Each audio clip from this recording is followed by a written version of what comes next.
সকাল সকাল উঠে আজকে জায়ান আর আমি চলে গেছি তার বাবার সাথে বাইরে। আর জায়ান তো বাবা থাকলে বাইরে যাবেই, কারণ হচ্ছে তার একটু টুকটাক না কিনে নিয়ে আসলে তো হয় না, মানে আমার জায়ান বাজার করে আর কি। আর এটা হচ্ছে স্বপ্ন থেকে নিয়ে আসছি। আসসালামু আলাইকুম, কেমন আছেন সবাই? আশা করি সবাই খুব ভালো আছেন। 50 টাকার কম্বো, দুইটা বেগুনের দাম যেহেতু 80-85 টাকা চলে আসছে, তো আমি 4টে বেগুন নিয়ে নিলাম। কি সুবিধা হলো বলেন, মানে আমার লাভই হলো না। তো একটু ছোট থাকলেও যাক ভালোই হয়েছে। আর এই যে আতা ফলটা একদম পাকা হয়ে গেছে, তো এটা খেয়ে ফেলতে হবে, বেশিক্ষণ রেখে দেওয়া যাবে না। কারণ হচ্ছে বেশি রেখে দিলে আতা খেতে ভালো লাগে না, গন্ধ হয়ে যায়, তাই না? পাশের বাড়ি যদি ঝগড়া শুরু হয় তো আর এক পাশের বাড়ির মানুষ কি করে জানেন, ফ্যান লাইট অফ করে দেয়। মানে আগে দেখতাম যে ফ্যান অফ করে দিত যাতে সাউন্ডটা ভালো শোনা যায়, আবার লাইট অফ করে দিত যাতে জানলা দিয়ে উঁকি মারা যায়। তো গতকাল আমার পাশের বাসায় খুব ঝগড়া শুরু হয়েছে, মানে তখন বেশি বাজে না, রাত 11টা এরকম একটা টাইম আর কি। অনেক ঝগড়া শুরু হয়েছে রে ভাই, তাও আবার পুরুষ মানুষ। যেই ঘরে পুরুষ মানুষ ঝগড়া করে আমি মনে করি সেই বাড়ি কখনোই ভালো হতে পারে না। মানে কি, পুরুষ মানুষ যদি ঘরে ঝগড়া করে তো একটা নারী কি করবে? সারাদিন একটা নারী সংসারে কাজ কাম করে বাচ্চা কাচ্চা সামলায়, তারপরে যে একটু রেস্ট নাই, এই সময় যদি রাতে পুরুষরা বাইরে থেকে এসে বউর সাথে ঝগড়া করে, তাই মনে করি সে পুরুষ মানুষের দ্বারা সেই নারী কখনোই শান্তিতে থাকতে পারবে না। আর নারীরা কেন ঝগড়া করবে না? নারীরা ঘরে থাকে, নারীরাই তো ঘরটা জমজমাট করে রাখে। ওরা একটু ঝগড়া করবে তো ওরাই আবার শান্ত করবে, ওরাই হচ্ছে আবার ঘরটাকে সুন্দর একদম করে ফেলবে, তাই না? এটা নিয়ম। কিন্তু পুরুষ মানুষকে সবসময় একটু ঠান্ডা মেজাজে থাকা উচিত।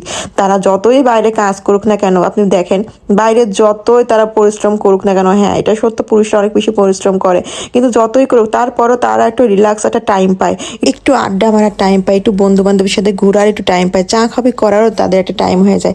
আবার কাজ শেষে যখন বাড়ি ফেরে তো বাড়িতে আসলে ফুল তারা একটা রেস্টও পায়।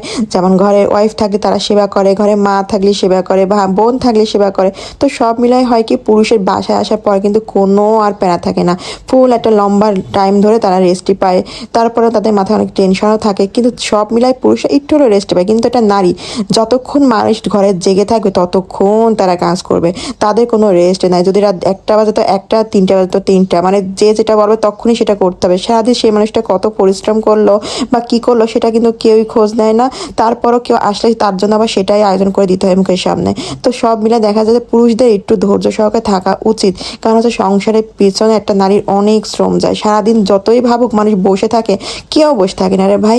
কীভাবে বসে থাকে বলেন তো? এই টুকিটাকি করতে করতে নারীদের সারাদিন চলে যায়, তারা বসার টাইম পাবে কোথায়? আর এখন আর সেই যুগও নেই যে ঘন্টার পর ঘন্টা বসে মানুষ মোবাইলে সিরিয়াল দেখবে, টিভিতে সিরিয়াল দেখবে। সিরিয়াল দেখাও মানুষ ভুলে গেছে। একটা সময় মানুষ কাজ কাম ফেলাই দিয়ে টিভিতে সিরিয়াল দেখতে বসতেন, বলেন তো কারা দেখে? মানে আমার তো মনে হয় যেন এখন এইসবও দেখা মানুষ বন্ধ করে দিচ্ছে। তো পাশে পাশে যখন ঝগড়াটা হচ্ছিল আমার এত খারাপ লাগতেছিল, একটা পুরুষ কেন একটা নারীর সাথে এভাবে চিল্লায় কথা বলবে, এভাবে দুর্ব্যবহার করে চিল্লায় কথা বলবে? এটা কোনো ফ্যামিলিতেই কিন্তু মানায় না। একটা সংসারে যদি সংসারে নারীর গুণে সুন্দর হয়, তো একটা সংসারে কিন্তু পুরুষের গুণও কিন্তু অনেক লাগে। একটা পুরুষ যদি ভালো হয় তো সেই সংসারটা এমনিতেই সুন্দর হয়ে যায়। স্বামী স্ত্রী দুইজনের মিলে একটা সংসারে কিন্তু সৌন্দর্য বাড়ায়, সন্তানরা এটা দেখে শিখে। তো কিন্তু এখানে যদি সন্তানের সামনেই অশান্তি হয়, ঝগড়াঝাটি হয়, তো সন্তানটাও তো ওইটাই শিখবে। আর এইসব করে সবকিছু খ্যাচ্চর বেটা লোক, মানে ওরা বাড়িতেও যেমন ভদ্র থাকতে পারে না, কিন্তু বাইরে গেলে এরাই হয় নম্র ভদ্র, এর মতো ভালো স্বভাবের মানুষ একটাও নেই। আর ঘরে এসে হয়ে যায় ভিলেন। কেন রে ভাই? ঘরে একটু নম্র ভদ্র থাকেন, তাহলে দেখেন ঘরটা কত শান্তি লাগে। যেই ঘরে পুরুষরা নারীদের ভালোবাসে তারা সবসময় চেষ্টা করে নারীকে ঠান্ডা রাখতে, নারীটা যাতে সুস্থ থাকে, তার ভালোবাসায় সংসার যাতে সুন্দরও হয়। বুদ্ধিমান পুরুষরা কিন্তু এটাই করে আমার মনে হয়। তো গল্প করতে করতে আমি কিন্তু রান্নার একদমই শেষ পর্যায়ে চলে আসছি। আর শীতকালের রান্না তো এটাই মজা, এছাড়া আমার চোখে আর কোনো সবজি ভালো লাগে না। সিম ফুলকপির ঝাড়ও, মানে এটাই হচ্ছে রান্না। এর তো একটু মূলো তরকারি আসছে, তারপরে আবার কদিন পর আরেকটা বেড়ে যাবে। তো এই করে করে শীতের তরকারি শীত চলে যাবে দেখতে দেখতে, কিন্তু শীতের তরকারি শীতেই ভালো লাগে। আমার রান্নাটা প্রায় শেষ হয়ে গেছে, রাতের জন্য রান্না করে ফেলছিলাম। তো কেমন লাগলো অবশ্যই বলো। সব ভালো থেকো, আল্লাহ হাফেজ।